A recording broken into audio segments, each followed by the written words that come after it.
안녕하세요. 아줌마의 책 이야기입니다. 오늘 제가 가져온 책은요, 제목이 동급생입니다.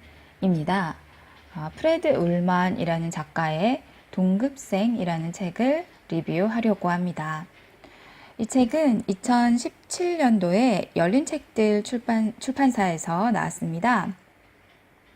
저는 그러니까 2017년도에 이 책이 나온 지 거의 얼마 되지 않았을 때 바로 구입을 해서 지금까지 가지고 있습니다. 그러니까 어떤 경로로 제가 이걸 알게 돼서 구입을 했는지는 잘 기억이 나지 않고, 그냥 아이들이 읽히기에 좋지 않을까 그런 생각을 했었던 것 같습니다. 근데 막상 이제 받아서 제가 먼저 읽어보니까 아이들이 읽어도 되고요. 제가 말한 아이들이라는 건 너무 어린 아이들이 아니고 저희 집 애들 기준이기 때문에 저희 집에는 고등학생 한 명과 초등학생 6학년입니다. 초등학생 한 명이 있는데요. 이 둘 다 이 책을 읽었어요. 그리고 저는 여러 번 읽었습니다. 그게 어떻게 그게 되느냐면 이 책이 분량이 되게 적어요. 우리나라 소설 분량으로 치면 한 중편 정도 될 것 같습니다. 그런데 그런 책을 이렇게 다른 이야기랑 묶어서 이렇게 단편집처럼 낸 게 아니라 이렇게 독립된 하나의 책으로 만들다 보니까 책이 조그마하고 그런데도 하드커버예요. 그러니까 딱 펼쳐서 한 손에 들고 읽기에 굉장히 딱 산뜻한 느낌, 그런 느낌의 책이라 이런 걸 되게 제가 좋아하거든요. 내용도 굉장히 좋고요. 내용은 조금 이따 말씀드릴 텐데요. 그래서 이 책은 2017년부터 지금까지 쭉 저희 집에 머무르면서 제가 수시로 한 번씩 읽어보는 그런 책이 되었어요. 이 책과 관련 없는 얘기기는 하지만, 저는 책을 이렇게 읽을 때 무조건 읽고 이렇게 쌓아두지는 않고요. 딱 읽어보고, 이거 내가 가지고 있어야겠다, 갖고 싶다, 이런 책일 경우에만 소장을 하고, 아닐 경우에는 한 번 읽고 그냥, 이건 내 스타일 아닌데? 마음에 안 드는 그런 책이 있을 수도 있잖아요. 그럴 때는 바로 그 온라인 서점 예스24나 알라딘 통해서 이렇게 중고로 바로바로 그냥 보내버려요. 팔아버리죠. 그러면 약간 적립금이 쌓이잖아요. 그걸로 또 다시 새 책 구입할 때, 그 적립금을 보태서 쓰기도 하고 그럽니다. 그래서 저희 집에서는 그 책이 소장되어 있는 그 권수가 그렇게 많지 않아요. 한정되어 있습니다. 그래서 제가 갖고 싶은 것만 갖고, 또 아이들 책도 아이들이 갖고 싶어 하는 것만 남기고, 나머지는 팔거나 아니면 팔 수 없는 그런 상태인 책인 경우가 있잖아요. 오래된 책이나 낙서가 있다던가 그럴 때는 이제 아는 분이나 아니면 지역 카페 통해서 책 원하시는 분 이래서 그냥 보내드리고 그렇게 하고 있어요. 그래서 제가 말씀드리려고 했던 거는, 이 책은 여러 번 읽기에도 좋고 어른이 읽어도 좋고 또 청소년들이 읽어도 좋고 그런 책인 것 같습니다. 그래서 이 내용을 말씀드리기 전에 이 책에 대해서 좀 약간 배경 설명을 해드려야 될 것 같아요. 저라던가 저희 큰아이인 고등학생 같은 경우에는 이 책을 그냥 쭈르륵 읽으면 그렇게 막히는 부분이 없는데, 만약에 초등학생이라면, 저희 둘째는 이제 초등학생 6학년이기 때문에 제가 나름대로 역사나 세계사 책들도 같이 많이 읽고 공부는 좀 하고 있지만, 세계사 쪽으로는 좀 이렇게 연도가 좀 헷갈려 하는 그런 때가 많아요. 이때가 어느 때인지, 우리나라가 뭐 하고 있을 때, 저쪽 나라는 뭐 하고 있을 때쯤인지 그런 걸 잘 모를 때가 있어요. 그래서 이 책은 읽을 때 약간의 배경 설명이 필요합니다. 이 책의 그 저자가 프레드 울만이라는 사람인데요. 책 안쪽에 보면 이 사진이 이렇게 파이프를 물고 있는 사진이 있는데, 이 사진 밑으로 이 설명을 간단히 읽어드리면요. 제가 줄여서 이제 말씀드릴게요. 1901년 독일 슈투트가르트 중산층 유대계 가정에서 태어났다. 대학에서 법학을 전공했으며 히틀러가 집권한 후 1933년 독일을 떠나야 했다. 자, 이게 첫 줄이거든요. 그럼 뭔가 감이 오시죠? 유대계 가정에서 태어났으나 독일인이었던 사람입니다. 그리고 이 책의 내용 또한 그런 아이가 주인공으로 나와 있습니다. 그리고 독일에서 계속 머물지 못하고 미국으로 떠난 한스라는 아이가 주인공인데요. 그래서 제가 보기에는 이 작가의 어떤 자전적인 소설이 아닌가 그런 생각이 듭니다. 자, 그러면 이 책 이야기로 들어가도록 하겠습니다. 이 책 줄거리를 이제 말씀드려야 될 텐데요. 먼저 표지 얘기를 잠깐만 드릴게요. 표지에 보면 이제 제목이 동급생이다 보니까 딱 상상할 수 있잖아. 동급생, 같은 학년의 두 아이겠구나. 이런 생각. 표지에 아이가 2명 있거든요. 그래서 아이가 2명 있는데, 그럼 동급생인 두 아이겠구나. 이런 걸 예상할 수 있고요. 근데 책 내용 안에 나와 있는 아이들보다는 표지에 있는 아이들이 더 어려 보입니다. 그 책의 내용에서는 16세 이상, 16세, 18세, 뭐 이즈음의 아이들인 것 같습니다. 그 독일의 그 학교, 그 김나지움이라고 하잖아요. 거기에 다니고 있던 이제 두 동급생의 이야기입니다. 이 학교의 이제 주인공인 한스 슈바르츠라는 아이가 있습니다. 자, 이 아이가 아주 이제 이 인상적인 첫 문장으로 이 책이 시작되고 있는데요. 이 아이의 이제 독백이라고 생각하시면 됩니다. 이 첫 문장, 제 마음에 이렇게 탁 들어와서 박혔던 이 첫 문장을 한번 읽어드리겠습니다. 그는 1932년 2월에 내 삶으로 들어와서 다시는 떠나지 않았다. 이게 첫 문장입니다. 그가 누군가, 어떻게 내 삶으로 들어왔나. 그 다음 문장도 읽어드릴게요. 그로부터 사반세기가 넘는 9,000일이 넘는 세월이 지났다. 별다른 희망도 없이 그저 애쓰거나 일한다는 느낌으로 공허한 날이 가고 달이 가고 해가 갔다. 그중 많은 나날들이 죽은 나무에 매달린 마른 잎들처럼 종작없고 따분했다. 이게 이 책의 첫 문장과 첫 단락입니다. 자, 이 슈바르츠라는 아이, 그러니까 한스입니다. 한스 슈바르츠라는 아이가 김나지움에 이제 다니고 있습니다. 그런데 어느 날 이제 우리로 치면 전학인가 봐요. 새로운 아이가 이제 옵니다. 선생님 뒤에 이렇게 새로운 아이가 서 있는데 아이들 전부 다 눈길이 선생님이 아니라 그 아이에게 가 있습니다. 그런데 그 아이는 지금 현재 여길 다니고 있는 다른 아이들과 뭔가 굉장히 달라 보입니다. 어떻게 달라 보이느냐 하면 딱 봐도 고급스러운 아이. 그러니까 표정도 당당하고 잘생겼겠죠? 잘생겼겠고 옷차림이 여기 나오는 책이 생각나는 표현이 뭐냐면 다른 아이들은 뭔가 빨랫대에서 바로 걷어낸 것, 빨래집게에서 떼어낸 것 같은 그런 옷을 입은 반면 이 새로 온 이 아이는 그런 게 아니라 누군가의 손길로 막 잘 다려진 아주 뭐죠? 이렇게 잘 관리된 그런 옷을 입고 있어요. 다른 누군가가 그런 옷을 입었다면 뭐 그렇게 입고 왔냐 이렇게 놀림감이 될 뻔도 한데 얘는 뭔가 위풍당당하고 분위기가 굉장히 달라요. 그리고 이 아이가 이제 드디어 자기 소개를 하는데 콜라딘 폰 호헨펠트라는 말을 해요. 근데 폰 호헨펠트라는 말은 그 이름은 누구나 이 독일이라면 딱 들으면 누구나 알 수 있는 아주 알려진 그런 유서도 깊고 또 지금도 굉장히 좀 권력 계급에 속하는 그런 귀족의 이름인 거죠. 그래서 이 콜라딘이라는 아이는 귀족 가문의 아들인 거예요. 얘가 이렇게 이 한스의 삶에 어느 날 이렇게 들어온 겁니다. 자, 이 콜라딘은 자기가 뭐 이렇게 귀족이라고 해가지고 막 젠체한다거나 뭐 그런 건 없어요. 그냥 묵묵히 공부하고 뭐 이렇게 수업을 잘 따라가는 그런 아이예요. 자, 이런 아이한테 다른 아이들이 관심이 굉장히 많겠죠.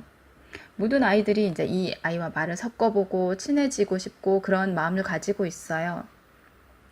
또 다른 아이들 중에도 이 콜라딘만큼 귀족은 아니지만 그 신분상으로 귀족인 아이들이 있거든요. 자, 그런 아이들도 막 콜라딘을 자기 이제 패거리 그 무리로 끌어들이려고 애를 쓰고 뭐 철학이나 문학에 대해서 막 얘기를 하고 뭐 쉴러가 어떤 시가 어떠니 이렇게 얘기를 합니다. 독일 문학가들 막 이렇게 들먹이면서.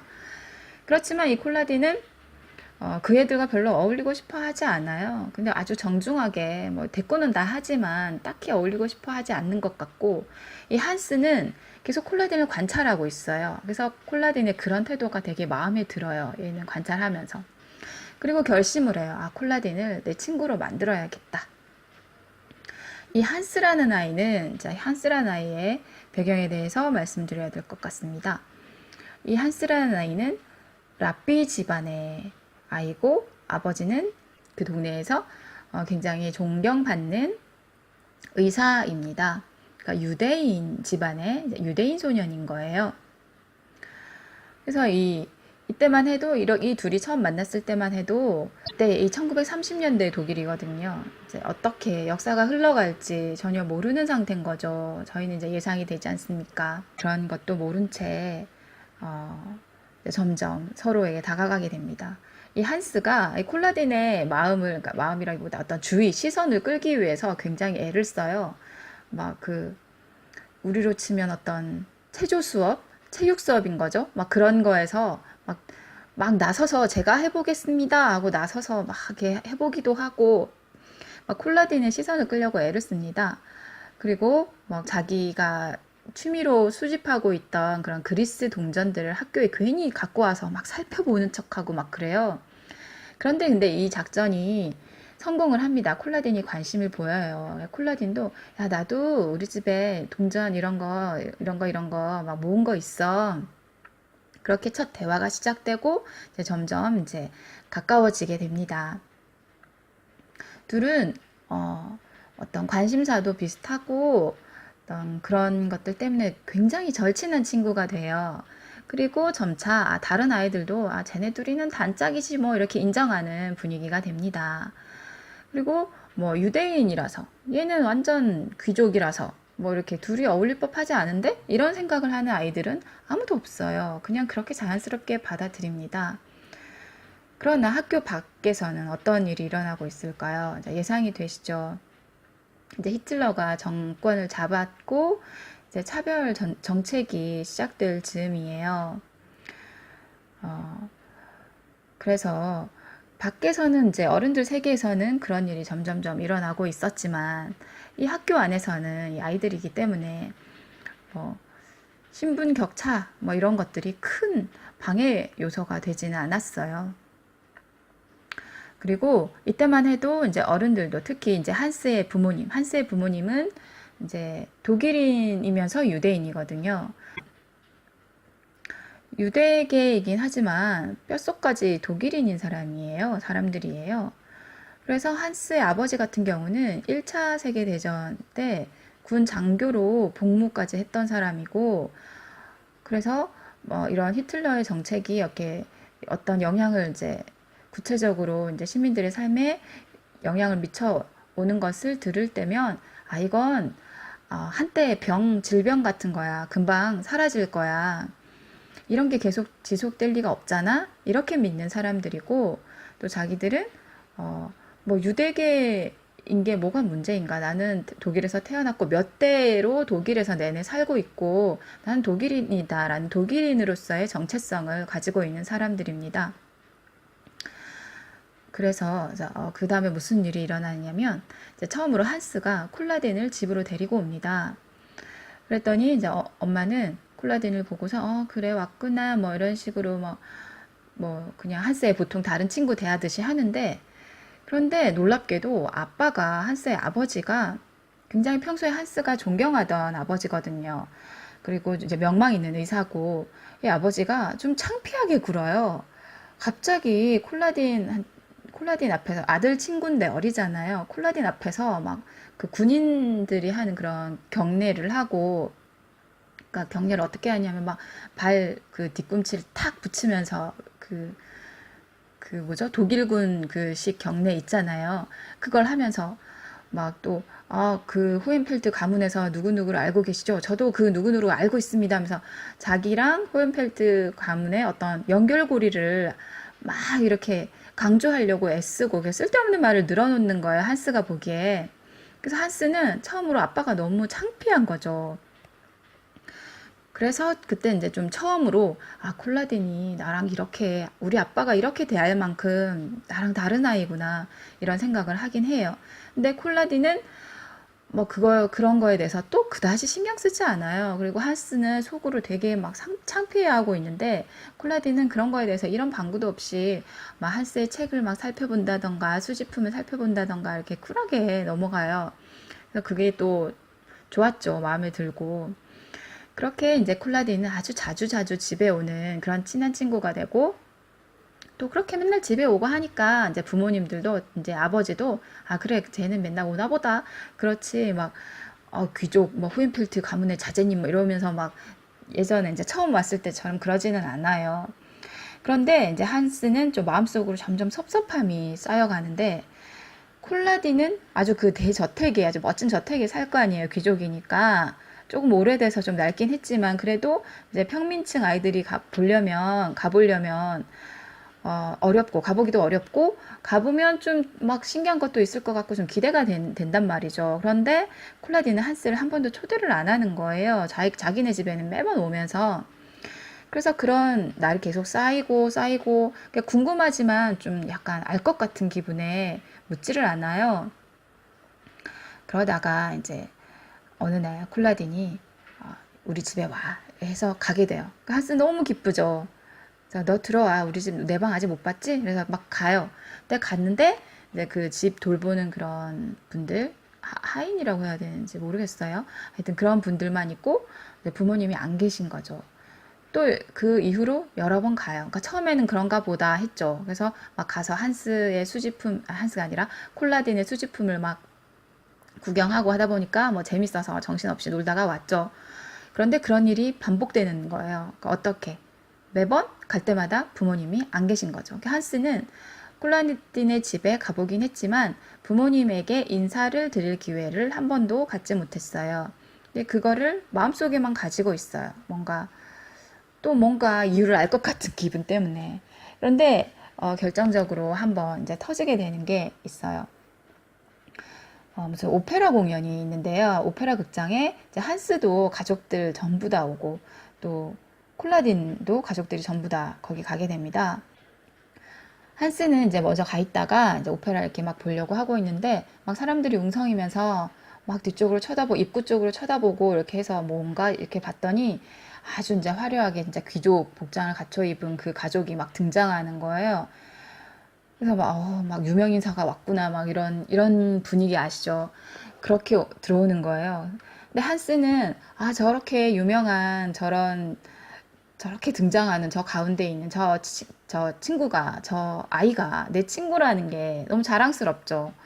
자기도 친구라는 걸 또 알리고 싶기도 해요. 막 아는 척 하고 싶죠. 그런데 끝까지 콜라딘이 한스를 아는 척 하지 않아요. 나갈 때까지. 그래서 한스는 섭섭해가지고, 이제 마음에 상처를 받아가지고, 막 오페라도 다 안 보고 그냥 집으로 뛰쳐가 버려요. 그리고 나중에 터지죠, 그게. 너는 왜 나한테 아는 척 하지 않았어? 막 이런 걸 따지다가 결국에는 알게 돼요. 콜라딘이 지금까지 자기를 어떻게 힘들게 친구로 이렇게 계속 지내왔는지. 그러니까 집안에서 반대가 굉장히 극심했던 거예요. 엄마가 굉장히 뭐 고귀한 귀족이 어떻게 더러운 유대인과 섞여서 노느냐 이런 식으로 굉장히 싫어했나 봐요.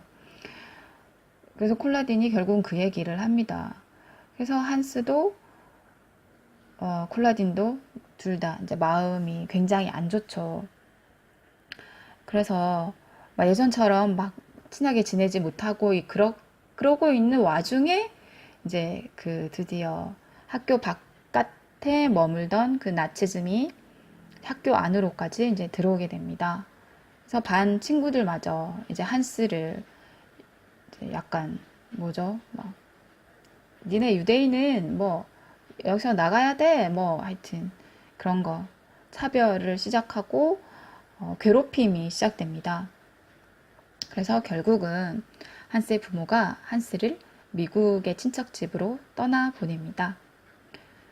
그리고 이 부모님은 남아요. 아들만 보내고 이 부모님은 우리들은 이게 다 지나갈 때까지 그냥 독일인으로 살 거야. 이렇게 얘기를 하고 아들만 보내게 됩니다. 자, 그래서 이 이야기가 세월을 훅 건너뜁니다. 한 20년 가까이, 17년 후, 이 정도로 훅 건너뜁니다. 그 전에, 그 건너뛰기 전에, 미국으로 떠날 때 그 편지를 한 통 이제 받아요. 그러니까 누구의 편지를 2통을 받았는데, 사실은 한 통은 막 자기를 꺼지라고 했던 그 친구들 몇 명. 야, 유대인 어쩌고 저쩌고 막 꺼져버려. 막 편지에 끝까지 그런 식으로 써져 있어요. 그리고 마지막 한 통은 이제 콜라딘이 쓴 거죠. 콜라딘이 아주 진지하게 정말 소중한 친구에게 이제 편지를 씁니다. 그리고 이제 그 내용을 보면 독일에 새롭게 만들어질 독일에 너를 위한 자리가 없을 거라는 말을 하는 게 너무도 미안하다라고 얘기를 해요. 그리고 나는 총통이, 그러니까 히틀러죠. 총통이 유대적인 요소들 중에서 좋은 것과 바람직하지 못한 것을 완벽하게 가려낼 능력과 의지가 있다고 믿는다. 그러니까 얘는 이제 히틀러, 자기는 이제 귀족 집안이니까 히틀러를 만나보기도 했고 그랬대요. 그러면서 자기는 총통을 믿고 지금의 독일을 구할 사람이 이 사람밖에 없다는 것을 이제 믿는다, 지지한다, 이런 얘기를 해요. 그 전에도 한번 했었고, 그때 싸웠을 때. 그런데 이제 이 친구는, 이제 이 콜라디는 지금은 그렇지만, 1, 2년이 지나면 너는 꼭 돌아올 수 있을 거야. 라고 얘기를 해요. 지금 당장은 이제 너를 위한 자리가 없지만, 새로운 독일이 생기면, 너같이, 이제 똑똑하고 훌륭한 그런 너 같은 너 같은 사람의 어른의 어떤 능력이 필요할 거야. 뭐 이렇게 이제 얘기하면서 이제 이별의 편지를 전해줍니다. 그리고 이제 책이 이제 17년 후로 훌쩍 건너가서 미국에서 자리 잡고, 한스는 뭐 결혼도 하고 이제 완전 어른이죠. 뭐 대학교 교수로 있나 봐요. 이제 학교로 편지, 어떤 우편물이 날아오는데요. 독일에서 날아옵니다. 근데 이 한스는 독일에서의 모든 기억을 지우려고 애쓰면서 살아가고 있는 사람이에요. 독일어를 사용하는 사람을 보면 막 자기는 독일어를 못하는 척 할 만큼 트라우마가 심해요.